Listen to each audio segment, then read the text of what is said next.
Pantauan tim liputan di Posko Tingkat Nasional Angkutan Lebaran Terpadu 2015 Kementerian Perhubungan Jakarta.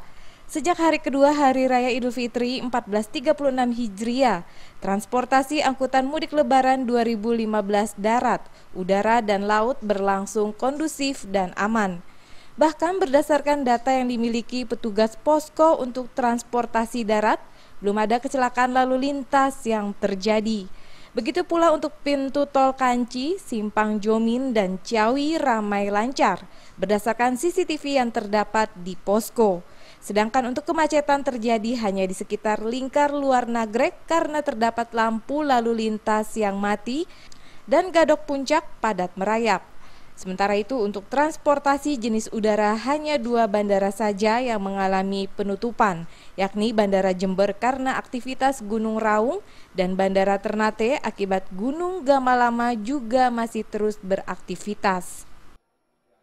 Untuk transportasi laut semua aman dan lancar, tidak ada kendala, dan sedangkan untuk bandara masih 2 yang ditutup, yaitu Bandara Jember sampai dengan jam 4 sore dan Bandara Ternate di Ternate sampai jam 17.00 waktu setempat. Demikian dapat kami sampaikan. Kalau untuk bandara di Jember dan Ternate alasan penutupan kenapa? Masih akibat Gunung Raung.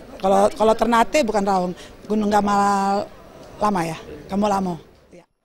Untuk itu, kepada para pemudik, Ketua Posko Harian Yudisari Sitompul menghimbau untuk tetap bersikap hati-hati, waspada, serta mentaati peraturan lalu lintas serta rambu-rambu yang disiapkan.